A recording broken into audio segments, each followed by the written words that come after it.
Saludo especial para la teleaudiencia del Canal Afro. Hoy se encuentra con nosotros el doctor Lorenzo Edu Macuy.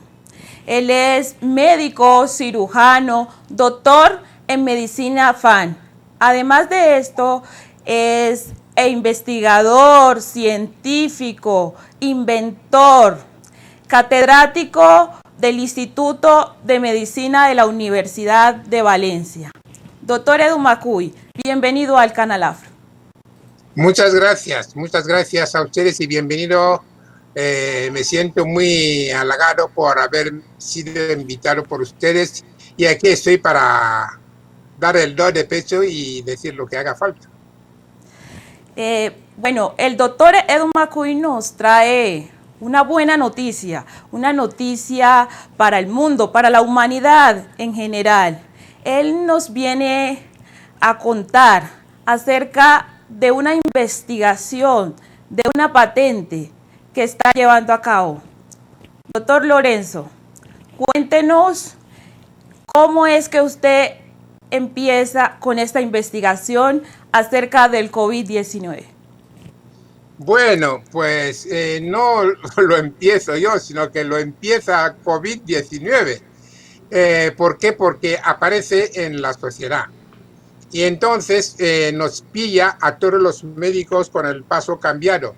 Antes de decir eso, me gustaría más o menos puntualizar una serie de cosas, y es que como esto se trata de un secreto de invención notariado, entonces algunas preguntas las contestaré, porque realmente estoy negociando con las autoridades sanitarias para ver si esto se lleva a cabo a nivel mundial.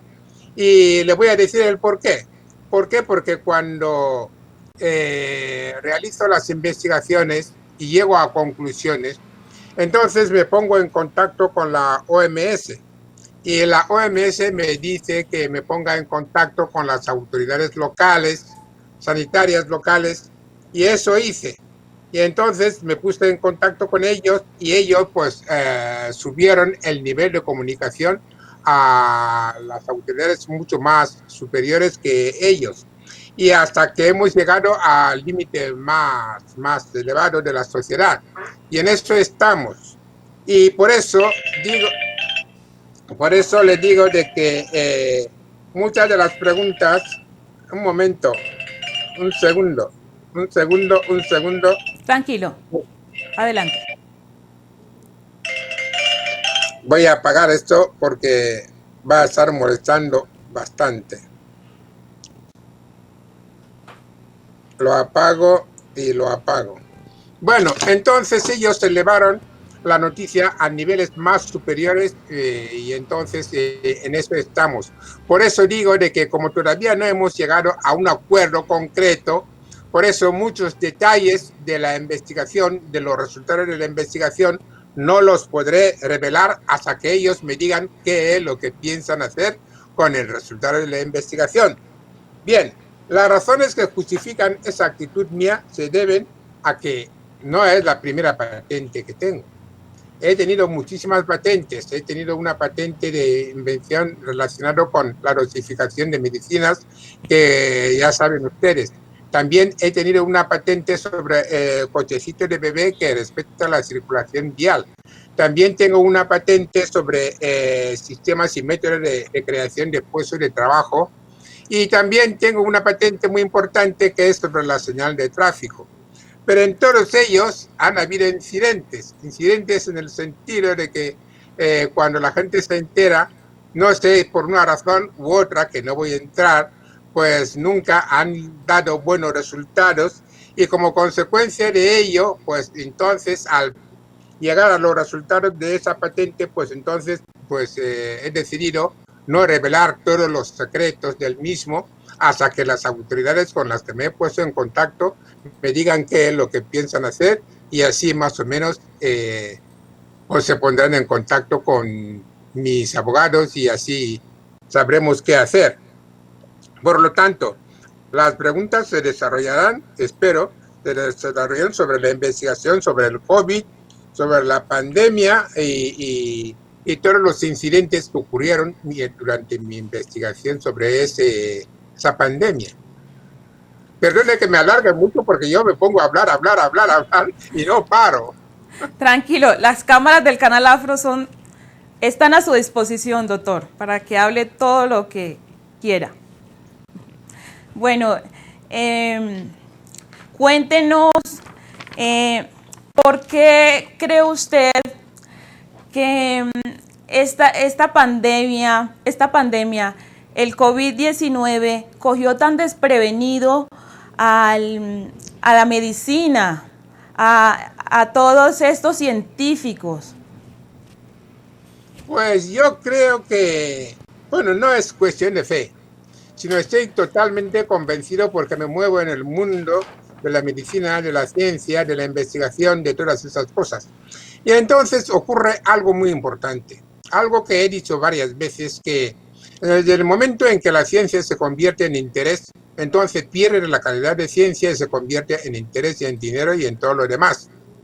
Entonces, seguramente esa razón es la que ha hecho que cuando surge el COVID no hubiera una unidad de criterio, porque lo más lógico era de que al surgir una patología como esta, entonces nos reuniésemos todos y planteamos una estrategia común. Pero sin embargo, parece ser que los intereses prevalecieron sobre el interés sanitario y la consecuencia es que cada uno tiró por su lado y por eso hemos llegado donde estamos, que no hay una unidad de criterio en el mundo sanitario que pueda decir de que eso es lo que se ha hecho. Yo al ver esto, entonces yo dije, pues mira, como siempre he hecho, pues voy a ponerme a investigar por mi cuenta. Y como resultado de esta investigación son los resultados que tengo actualmente. ¿Por qué esta enfermedad ataca más a las personas adulto mayor? Bueno, precisamente para responder a esa pregunta es como casi lo que acabo de decir, y es que no se puede ir determinando cosas que realmente no se pueden generalizar. Me explico. No se puede decir de que esa enfermedad ataca solamente a la gente mayor, a la gente de tanta edad. ¿Por qué? Porque ese virus parece como si fuera un ordenador, parece como si tuviera memoria. No. Los gérmenes, las bacterias, los virus y toda la gente patógeno no tiene conciencia de que voy a atacar a tal persona o a tal o al otro. Eso se debe, esto de que ataca solamente a la gente mayor y tal y lo otro. Lógicamente, ya no solamente a la gente mayor, sino también a la gente, a todas las personas. La cuestión es que si se encuentra un sistema inmunitario debilitado, lógicamente, pues la enfermedad o cualquier germen patógeno puede causar mayores estragos que en cualquier persona que se encuentre bien de salud. Por lo tanto, llegar a la conclusión de que solamente ataca a la gente mayor, a la gente de mediana edad, eso me parece muy arriesgado. Y eso viene precisamente porque no hay unidad de criterio. La ciencia se ha convertido en interés y el interés en ciencia. Es tal como lo he dicho anteriormente. Doctor, ya que entramos a este tema, desmitifiquemos, porque en los medios de comunicación se comenta mucho que este virus también ataca de una manera muy directa a los afroamericanos. Bueno, pues yo para responder a esa pregunta me remontaré en la reunión que se hizo en París, en los primeros momentos, porque cuando el virus aparece en Wuhan, la gente más o menos se reunió para encontrar una solución. Algunos se reunieron y otros no y tal. Y entonces, como sucede casi siempre, algunas soluciones apuntaron a que había que aplicar una vacuna, que la voy a poner entre paréntesis, una vacuna. Y claro, para poner en funcionamiento esa vacuna, había que ir a experimentarla, porque usted sabe de que una vacuna no se produce de la noche a la mañana, sino necesita un proceso, un proceso largo, larguísimo. O sea que no es que al mes siguiente ya tenemos una vacuna. Entonces el proceso pues se inició en Francia con que dijeron, le salió a uno de que se iba a experimentar en África. Y entonces, a esas alturas de la existencia, los africanos pues se levantaron en armas, entre comillas, y entonces pues se pusieron en contra de esa situación, y además diciendo de que ir a vacunar a los africanos, ir a experimentar con ellos, ya estaba bien. Porque además hay una cosa muy importante, y lo voy a decir ahora porque ya estoy jubilado y no pasa nada, y es que sabemos que toda la medicina, todos los medicamentos que se utilizan, todos los principios activos, siempre se han experimentado primero en África, entre los afro y afrodescendientes. Eso lo sabemos, pero nos lo callábamos. ¿Por qué? Porque si habla, pues cogen y te matan y aquí no ha pasado nada. Pero ahora ya los tiempos han cambiado, los tiempos van cambiando. Y entonces ahora ya podemos hablar, aunque nos pase, pero si a mí me matan, pues a los que vienen detrás, pues no les van a matar. O sea que no se va a matar a todo un continente y a toda América Latina. Entonces ahora ya no, ya. Entonces este concepto de que afecta más a una raza, afecta más a la otra, madre mía. Pero vamos a ver, este virus está programado o tiene memoria electrónica o qué pasa. Lo que se refiere a que se afecta a los afros y a los afrodescendientes, eso tiene una explicación científica. Y es que tanto los afros como los afrodescendientes hemos sufrido muchísimas patologías. Esas patologías, con independencia de que hayan sido malas, pues también han reforzado nuestra inmunidad. De tal manera, esto sucede, le voy a poner un ejemplo, por ejemplo, con el paludismo. Si yo me voy a mi pueblo, yo padezco el paludismo, puedo ser picado por el mosquito y padezco el paludismo, y cuando regreso a Europa ya pues presento síntomas y signos de estar infectado por el paludismo y ya está. Pero sin embargo, yo tengo un sistema inmunitario en el sentido de que he sufrido muchas infecciones y el sistema inmunitario se ha visto reforzado. Pero sin embargo, si se va, por ejemplo, un occidental o uno que no está acostumbrado al sistema inmunitario a esas vicisitudes, entonces se enferma muchísimo más. Por eso, el paludismo cerebral es mucho más frecuente entre los europeos que entre los africanos.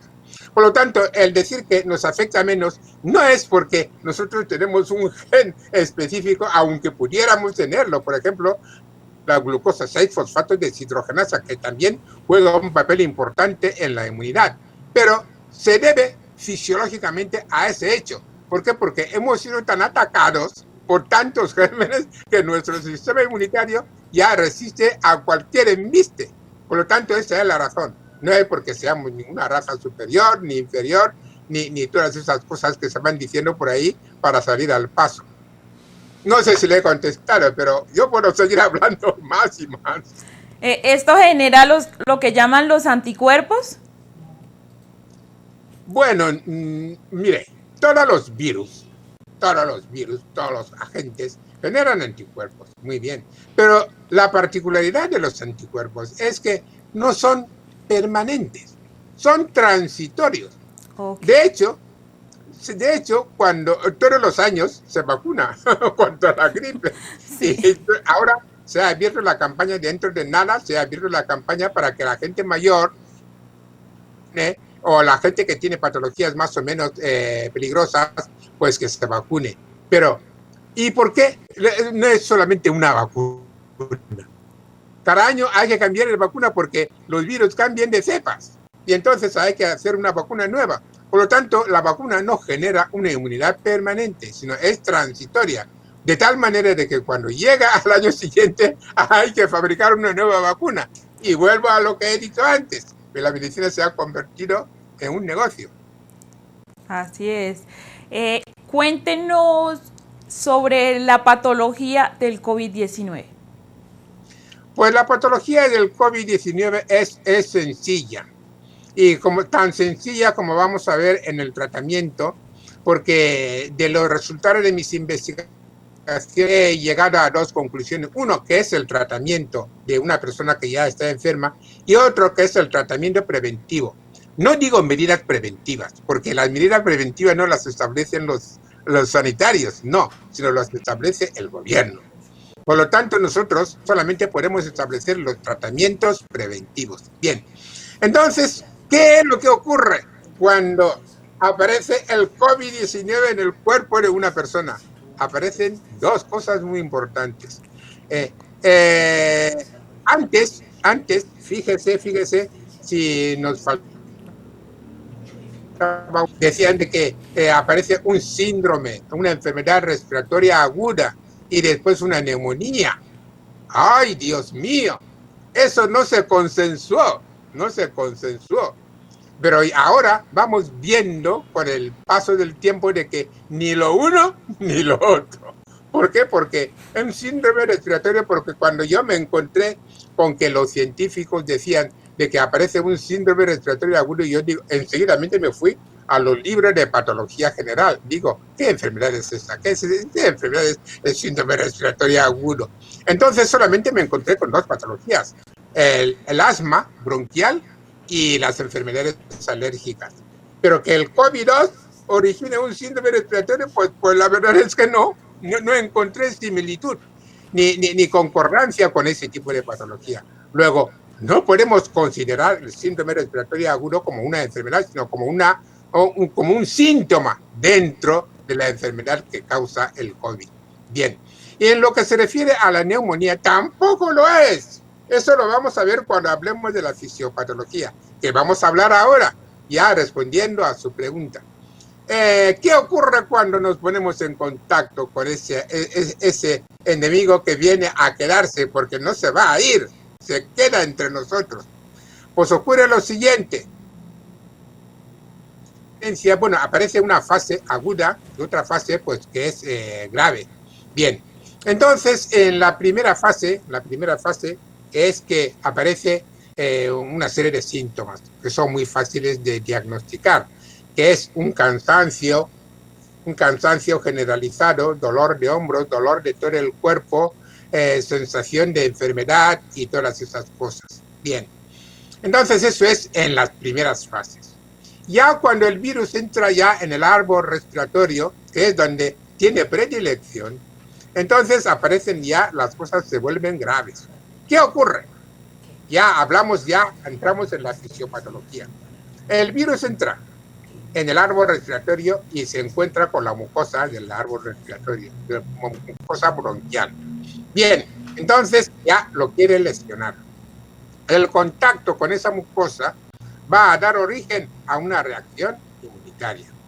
Lógicamente, porque todo agente externo, cuando entra en el cuerpo, desencadena una reacción del cuerpo para rechazar a la patología. Bien, entonces, cuando se rechaza esto, cuando aparece la reacción inmunitaria, entonces se mueren una serie de células, porque el sistema inmunitario está formado por monocitos y el conjunto de células que intervienen en la inmunidad. Y en esa lucha que se establece entre el virus y nuestro sistema inmunitario, pues se mueren, como en cualquier combate, se mueren soldados en ambas partes. Bien, esas células que se mueren, pues son las que van a formar parte del sistema que va a bloquear el sistema alveolar, la membrana alveolar. Bien, entonces formando unos pequeños coagulitos que no son coágulos de sangre, sino más bien de las células que se están muriendo.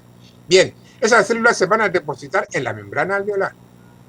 Bien, y entonces aparece ya la primera manifestación, es tos, aparece tos. La persona tose, ay, qué tos más seca, tal o lo otro.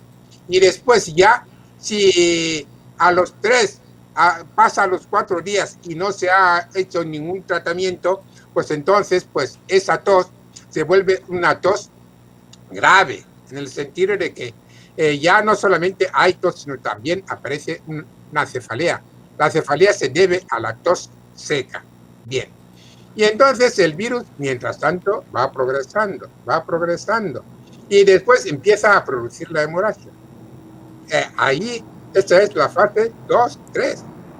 Y entonces, esa hemorragia, ¿qué va a hacer? ¿Qué va a hacer la hemorragia?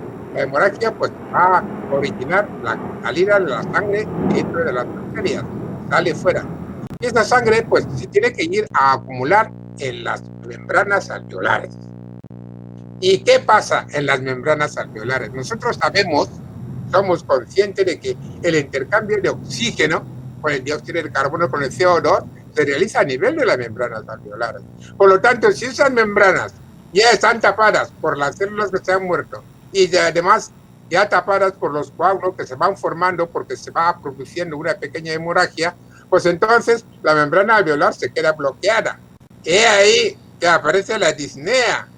Eso que dice que la persona no puede respirar y la cosa se complica demasiado. Bien, bien. El siguiente paso, no sé si sigo, si yo puedo seguir y hasta que me pare. Adelante. Vale. Bueno, pues entonces la hemorragia pues se va produciendo y llega un momento en que atraviesa las Lo paredes. perdí, doctor. ¿Eh? Adelante, adelante. Vale. Bueno, pues entonces la hemorragia atraviesa las paredes de los vasos y entonces llega al pulmón. Y entonces empieza a depositarse dentro de los pulmones. Fíjense que aquí viene el otro error, que dicen, es una neumonía producida por... No es neumonía, sino que es la sangre que ha entrado dentro de los pulmones y los encharca. Se produce un encharcamiento de los pulmones. Y claro, ese encharcamiento va a producir una estasis. ¿Qué es estasis? Es acúmulo de sangre dentro de una cavidad. Y entonces, como sabemos por microbiología, por todas las asignaturas de la medicina, sabemos que cuando la sangre se acumula, entonces hay capacidad de infección. ¿Sí? Precisamente por eso, si se infecta esa sangre, aparece fiebre. Aparece fiebre. Y ya apareció la fiebre antes, cuando se produjo la primera hemorragia. Y entonces esa fiebre, pues fíjese, esa fiebre va a dar origen a uno de los elementos que vamos a utilizar en el tratamiento. Bien, entonces aparece la fiebre y los pulmones se encharcan. Entonces, como no había unidad de criterios, ya decimos, aparece una neumonía grave. Pero ¿cómo que neumonía? No es neumonía, sino que es una infección producida por el encharcamiento de los pulmones debido a la hemorragia producida por el virus. Y así va subiendo. Si continúa la hemorragia, entonces, primero, ya se produce el bloqueo del sistema del árbol respiratorio. Ya el oxígeno ya no se puede intercambiar con el dióxido de carbono. Y entonces la persona ya no puede respirar.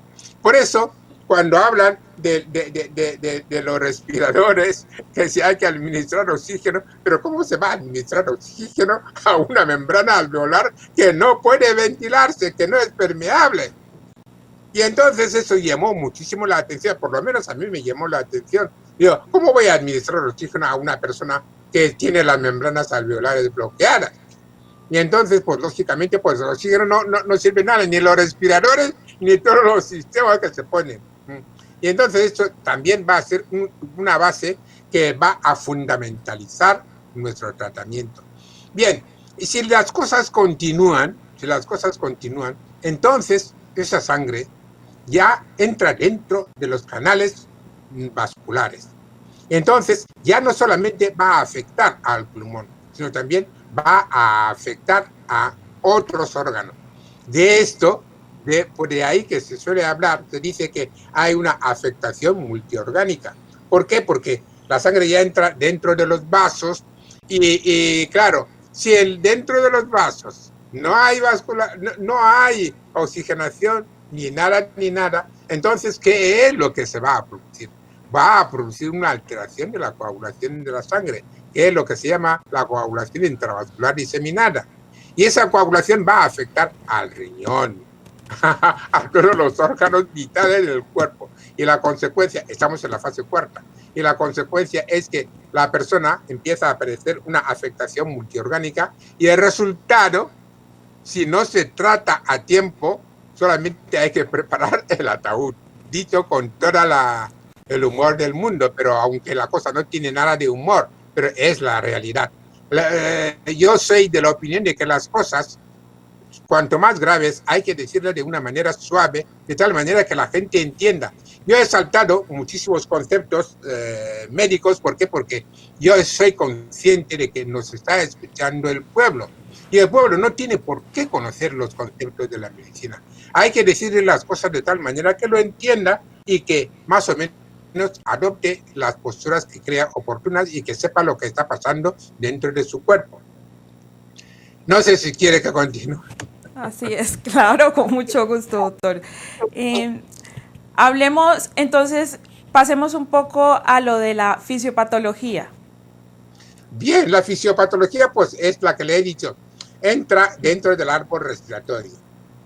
Fíjese, entra dentro del árbol respiratorio. Bien. Toca la mucosa. La mucosa, si es resistente, no permite el paso. De ahí vamos a arrancar el tratamiento también. Bien, entonces entra dentro de la mucosa, entonces empieza a luchar contra el sistema inmunitario y va a producir hemorragia y después entra en los pulmones y después va a producir el encharcamiento. Ese encharcamiento pues puede pasar dentro del árbol vascular y después producir una afectación multiorgánica. Esa es la fisiopatología del virus. También se dice, doctor, que este virus, a las personas que han padecido de diabetes, cáncer, bueno, en fin, de esas patologías, los ataca más y son más propensos a morir. ¿Es por su sistema inmunológico que está muy débil? Bueno, ya lo he dicho antes. Primero voy a explicar un concepto que es están predispuestos a morir. Vamos a ver, ¿qué es morir? ¿Qué es morir? ¿Quién sabe cuándo voy a morir? Primero hay que definir lo que es la muerte y después saber, más o menos, si podemos saber cuándo se va a producir o no. He trabajado en urgencias. Había gente que venía con un doloret, dicho en valenciano, dolor pequeñito, pero lo que la persona tenía a lo mejor una apendicitis perforada. Y entonces esa persona decía, tengo un doloret, y darle, y te encuentras con que esa persona pues casi está en las puertas de fallecer. Sin embargo, habían otros que solamente por una cefalea decía, ¡ay, que me estoy muriendo, que me estoy muriendo! O sea, en una palabra, eso de muerte, vamos a dejarlo fuera de los conceptos de medicina porque no sabemos lo que es la muerte ni tampoco sabemos cuándo se va a producir.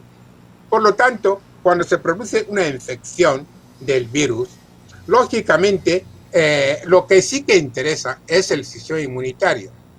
O sea, y las patologías acompañantes. Si, por ejemplo, uno es diabético, lógicamente el sistema inmunitario está afectado. Ya, si digo diabetes, también digo otras patologías, porque concretamente la diabetes pues afecta mucho a las arterias y también a los ojos y todos estos órganos. Por lo tanto, si ya el sistema inmunitario está debilitado, lógicamente cuando aparece la agresividad del COVID-19, lógicamente encontrará mucho más terreno para producir daño que una persona sana. De ahí que es conveniente, es prudente mantenerse bien alimentado, sano y llevar una calidad de vida mejor dentro de las posibilidades que podamos. Pero decir de que esa persona va a morir, ese no va a morir, ¿quién sabe cuándo vamos a morir? ¿Quién sabe? Hay un dicho en el Evangelio que dice, tú morirás. Cristo dice, tú morirás, pero no antes de que yo llegue. Doctor, nos queda claro que lo que usted está patentando no es una vacuna, sino un sistema integral médico. Efectivamente, muchas gracias.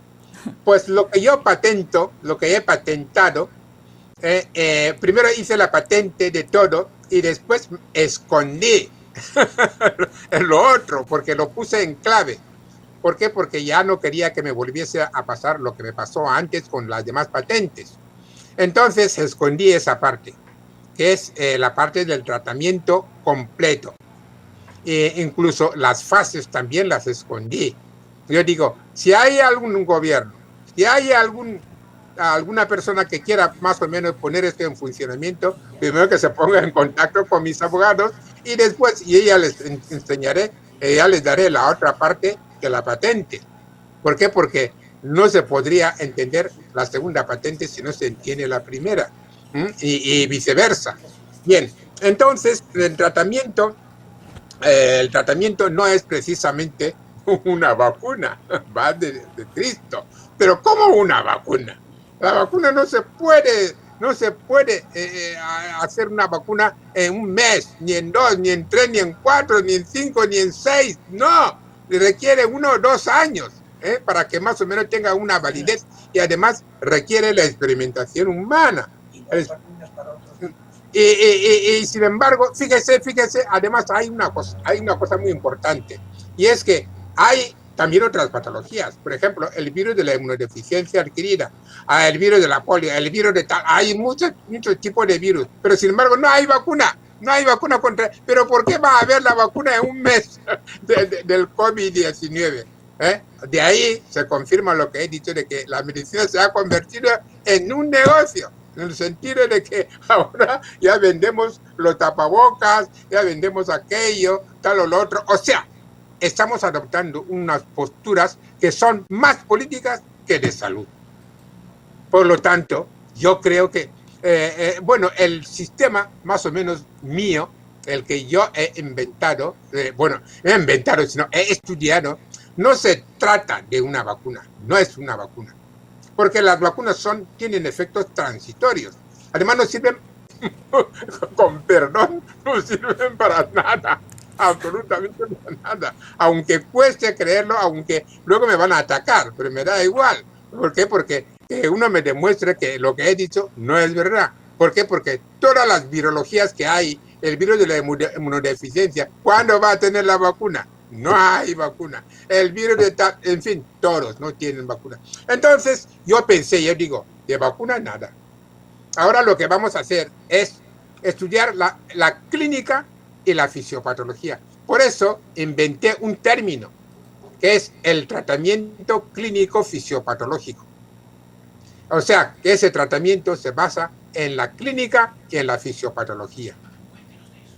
Y después, en las medidas preventivas, o sea que el tratamiento preventivo es para más o menos impedir que el virus pueda entrar, que encuentre barrera física, no barrera física en el sentido de ponerse un tapabocas, de ponerse un traje, no, sino algo natural, que la persona puede encontrar por ahí en la selva, y después ya lo puede preparar ella misma y tomarlo, y ya está. Porque Dios no es tonto.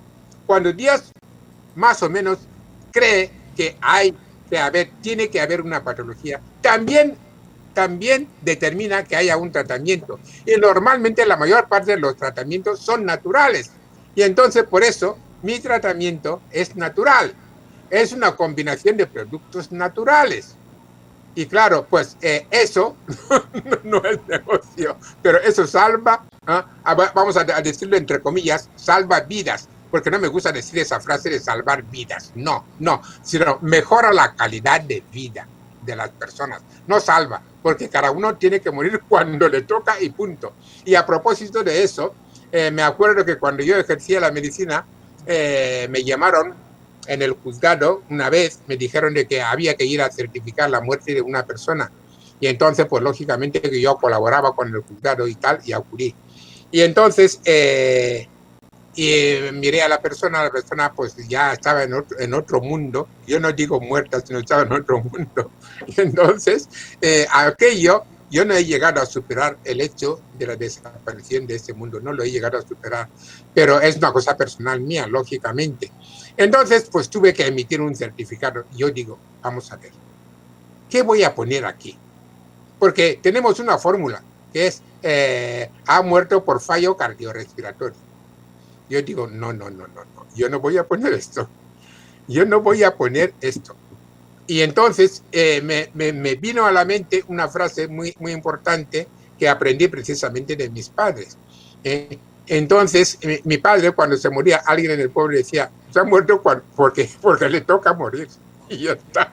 Y entonces puse en el certificado médico, ha muerto porque le ha llegado el momento. Y la familia fue, con el certificado, me denunció en el juzgado. Y entonces fuimos al juicio, eso es como una anécdota, ¿no? Fuimos al juicio y entonces el juez me pregunta, ¿usted por qué ha puesto de que esa persona se ha muerto porque le tocaba morir? Yo digo, dígame usted lo contrario y yo le creeré. Y entonces el juez me dijo, dice, ¿tú quieres romper ese sistema o qué? Yo digo, no, es que es la purísima verdad. Y entonces me absolvió.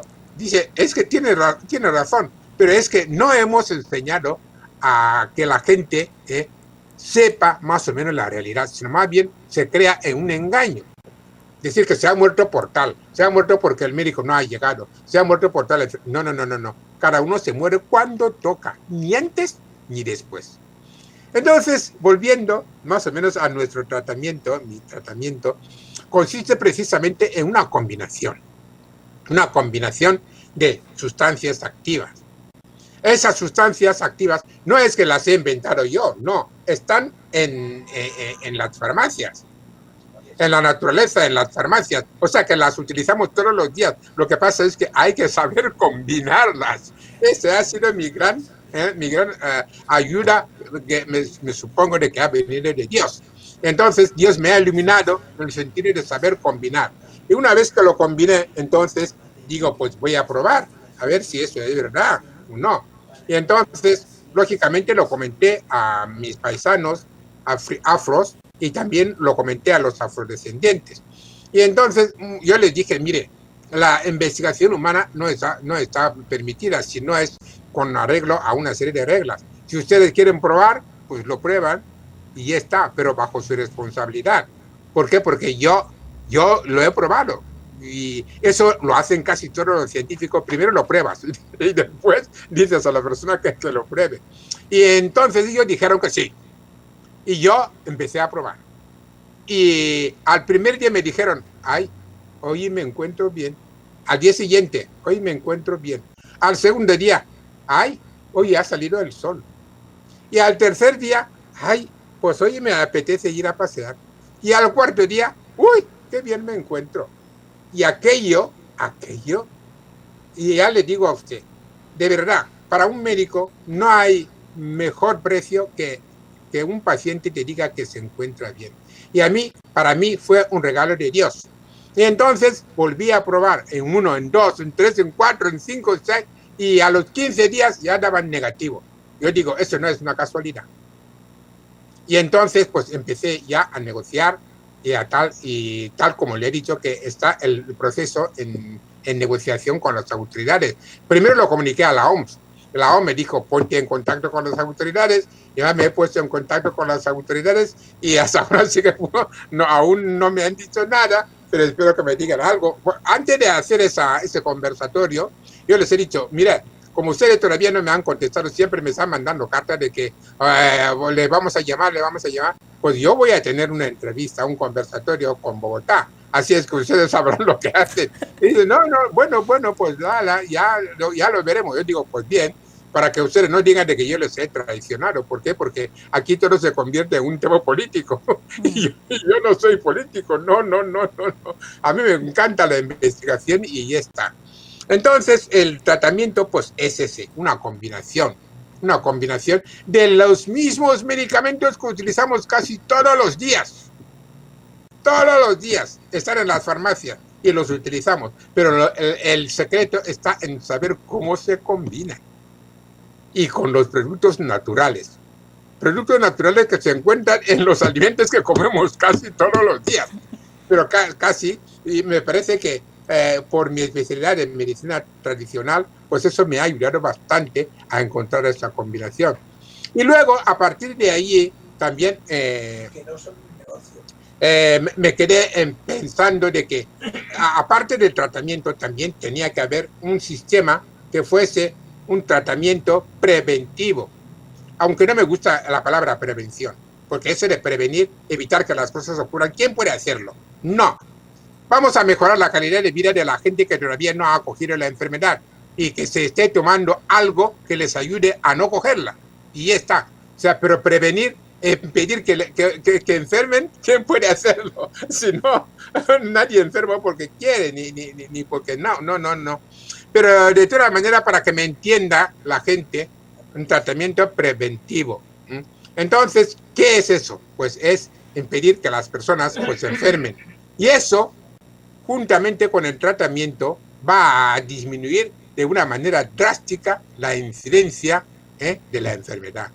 Y yo he ido a sitios, a hospitales, diciéndole de que denme 10 pacientes y vamos a probar, porque no se trata de que lo que yo diga, no, yo quiero 10 pacientes y les ponemos el tratamiento y de otros 10 les ponemos la prevención, a ver qué ocurre. Porque aquí no se trata de que ese afro viene a contar historias. No. Yo quiero ir al hospital y después que me den 10 pacientes y les ponemos el tratamiento a ver cómo evolucionan. O sea que yo me callaré la boca y nada más. Pero no. Tal como le he dicho, aquí hay demasiados intereses creados y la consecuencia es eso. Y me ha gustado mucho, ahora les tengo que agradecer a ustedes de que me llamen, que me entrevisten. ¿Por qué? Porque este es un medio que más o menos va a hacer renacer la esperanza en la gente, en el sentido de que no estamos frente a una cosa que no tiene solución. Es más, cuanto más grave es un problema, o cuanto más parece que es grave un problema, la solución suele ser muy sencilla. Y la nuestra, la mía, bueno, digo nuestra porque yo y mi equipo de abogados, pues la hemos encontrado sencillita, de tal manera que cualquier persona de cualquier pueblo, bien del Chocó o como de Esmina o de Zanzíbar, puede preparárselo y tomárselo y ya está. Y así más o menos este es lo que he conseguido yo. El tratamiento preventivo mediante utilizando la fórmula estándar y el tratamiento curativo a los que ya han cogido la enfermedad. Doctor, bueno, ya está la investigación, ya tiene la fórmula. ¿Cuáles son los pasos a seguir? Bueno, los pasos a seguir ya se los he dicho. Yo cuando hablé con la OMS, cuando yo encontré el asunto y vi que daba, le dije, mire, eso es lo que tengo. Entonces la OMS me dice, pues, vete a hablar con él. Yo no le dije dónde vivía, porque en esas cosas hay que tener mucho cuidado. Yo no le dije dónde vivo. Entonces me dice, vete a hablar con las autoridades locales. Yo fui inmediatamente con mi abogado y hablamos con las autoridades locales y enseguidamente ellos se pusieron con autoridades locales mucho más elevadas hasta llegar, si quiere que le diga, hasta llegar al presidente del gobierno y también al rey, también le he escrito. Montañas burocráticas. Y ya se lo he dicho, o sea que ya lo sabe. Aquí no se esconde nada. Y no le he mandado las cartas por deferencia, porque no puedo hablar con el rey y decirle que, oye, voy a salir por televisión, porque si no me diría, oye, haber esperado a que yo te diga algo, o al presidente de gobierno, porque está ahora enfrascado en ¿cómo se llama eso? En la moción de censura.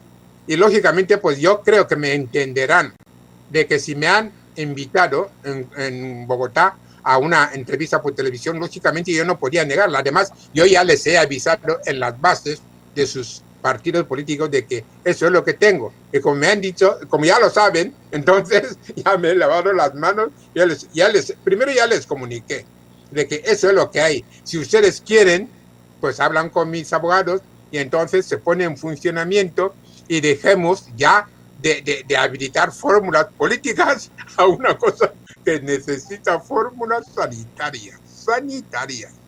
Y así estamos ahora. me escriben, me mandan cartas que ya te llamaremos, que nos comunicaremos contigo y tal y lo otro. Yo digo, a llamar a mi abogado. Y yo no. ¿Por qué? Porque yo de política no entiendo muy poco. Bueno, yo soy de un partido político, pero no, ahora no estamos hablando de política, sino más bien de salud. Y eso es lo que es muy difícil de entender a la gente. ¿Por qué? Porque se crean tantos intereses que la salud pasa a segundo lugar. Doctor, ya para terminar, ¿qué implicaciones ha encontrado a lo largo de esta investigación? Hay muchas implicaciones, muchas. ¿Qué le voy a decir? casi. Una. Yo le diría lo que dos implicaciones, aparte de las tantas que he encontrado. La implicación que tuvo lugar cuando Morgan Garrett inventó el semáforo. Morgan Garrett era un afrodescendiente que vivía en Estados Unidos. Inventó el semáforo. Y entonces cuando lo inventa, no se lo querían admitir. Lo mismo, otro que también inventó una mascarilla para protegerse de los gases cuando se produjo la guerra química. Y no se lo quisieron a permitir hasta que se produjo una explosión de Grisú en Virginia. Entonces él se puso su mascarilla y rescató a todos los que se habían quedado sepultados en la mina. Y los sacó a todos, y es cuando se dieron cuenta de que efectivamente tal. Entonces, ¿qué quiere decir eso? Quiere decir que en mí coinciden dos cosas. Afro, ¿por qué? Porque la discriminación racial es un hecho que tenemos que combatir. Ya no solamente combatir con armas, no combatir con armas, sino más bien con hechos como este. Y otros hechos para demostrar, porque usted sabe de que siempre han dicho de que nosotros no hemos contribuido en nada a la ciencia, mientras que todos los griegos, todos los romanos, toda la gente pues iba a la Universidad de Tumbuktu en África para recoger toda la enseñanza y después llevársela a sus pueblos. Y después ahora cuando se produce el desmembramiento de Egipto y de toda la civilización de aquel entonces del Sudán, del imperio de Kush, entonces pues ya pues nos quedamos hechos la nada. Aparte de que se han ido tapando muchísimas cosas que dicen que no existían cuando es que realmente existen. Pero ahora, gracias a Dios, a quien sea, a Alá o al que sea, cualquier creencia, pues ya tenemos la capacidad de investigadora y podemos más o menos ir descubriendo esas cosas y poniéndolas al descubierto y para conocimiento y para mejora de no solamente los afro y afrodescendientes, sino del mundo en general. Doctor Lorenzo, finalmente envíe un mensaje a la humanidad, a la comunidad afro. Pues un mensaje muy humanitario. Eso lo copié de mi padre. Mi padre, yo iba de vacaciones. Bueno, todos íbamos de vacaciones, éramos 9 hermanos. Y entonces cada uno quería salir con el coche de mi padre. Y yo, como era el pequeño, pues no me lo dejaba. Y entonces una vez le dije, oye papá, que quiero salir a pasear. Él se quedó callado. Y entonces, al cabo de un rato me dice, bueno, toma las llaves. Dice, pero no te olvides de que ese coche es mío. Y además, te voy a decir una cosa más importante. Dice, y es que, ¿qué es lo que te hace falta para ser más humano? Eso me quedó grabado. Entonces, yo hago la misma pregunta al género. ¿Qué más nos hace falta a los seres para ser más humanos? Todos podemos colaborar para que todos vivamos en ese breve instante que nos ha tocado vivir. Entonces, ¿por qué complicamos algo que no hemos generado, que es la vida, y la hacemos difícil a los demás? Por lo tanto, desde aquí, desde esa humilde aportación que he hecho a la humanidad, quiero que todos contribuyamos a que los unos y los otros vivamos en paz y en libertad. Muchas gracias, doctor Lorenzo. Quiero que sepa que aquí en el canal seguiremos los pasos de esta investigación y lo invitamos a caminar juntos. Muchísimas gracias, como dijo Martin Luther King. Vamos a caminar juntos, cogidos de la mano, marcando el paso.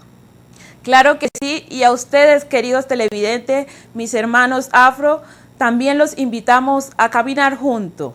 Hasta pronto.